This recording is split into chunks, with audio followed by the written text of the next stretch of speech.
What's up, folks? I'm your host, Konrad, on Wednesday Night Reviews, and from superheroes to average Joes, here's what I read this week. So I got the chance to read Arcane #1, which is the first of 3 comics made by Cosmic Lion Publishing.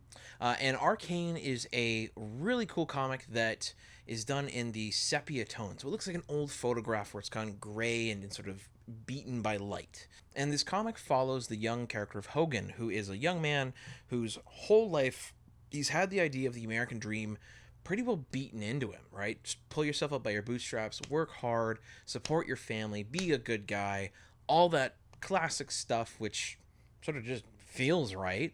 And yet Hogan often gets himself into trouble.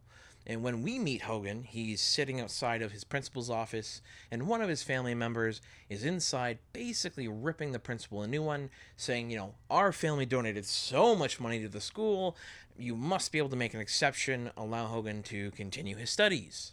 And after some bickering and some people from outside of the room tuning in because they're being so loud, Hogan is allowed in. And so he leaves, and he heads home in his shame because, my God, look what just happened. My family's crazy. And he's always struggled with, rules, authority, and keeps getting in trouble. Well, next thing Hogan knows, he brushes hands with someone in public, and pretty well the world goes dark. He snaps awake 30 seconds later, not realizing a time jump has happened. And there's just dead bodies everywhere. And he doesn't know why, how, what's going on. He's confused. He's kneeling for some reason. The world has gone mad. And all of a sudden, this old man, long, scraggly beard, beanie hat, big coat on, pants, sort of runs over. And Hogan's like, somebody help me. What's going on? We got to help these people. And the old guy's just like, are you okay? Do you remember anything? What's going on? And it's clear right off the bat that this guy knows something. Something has gone wrong, and this man is involved. And pretty quickly, he's like, hey, kid, we've got to move. If you want to be safe, come with me. And so, reluctantly, after some arguing, Hogan does.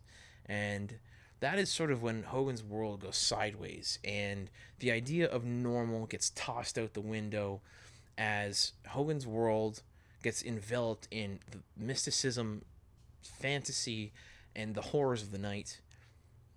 And one of the things that I loved about this book is because of the sepia style, which you can see here, this book somehow simultaneously, because it's brand new to me and will be many of you as well, this book feels like a memory, and yet it is obviously brand new. It also kind of feels old while feeling new. It's a very interesting thing they've done, and it's something I've never quite seen before done exactly like this.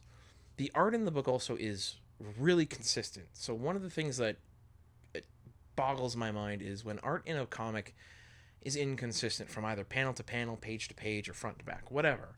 If your art is not, the whole way through, I'm not convinced it's the same person doing the work, you're doing something wrong. And this creative team has smashed this one out of the park.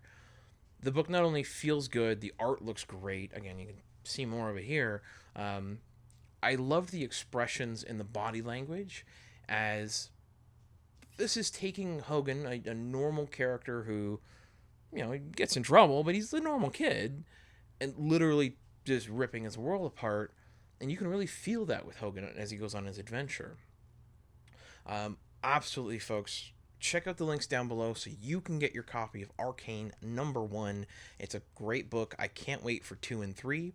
The book itself is published by Cosmic Lion Productions. It is written and created by Steele, Filipek. The art is done by Radwanski. The tones are done by Ben Granoff.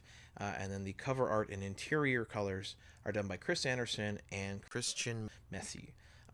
Absolutely, again, creative team smashed this one out of the park. They had a lot of fun with it, and I can't wait for more.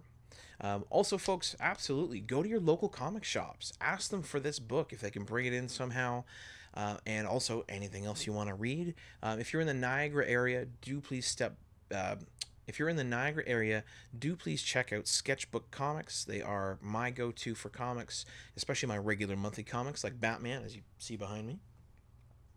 If you're up in the Toronto area, Either check out Sidekick Comics for all of your graphic novel needs, as well as some great coffee, or Silver Snail, where they will have tons of regular monthly comics, as well as anything else you could need. Thanks so much for tuning in, folks, and we'll catch you next Wednesday.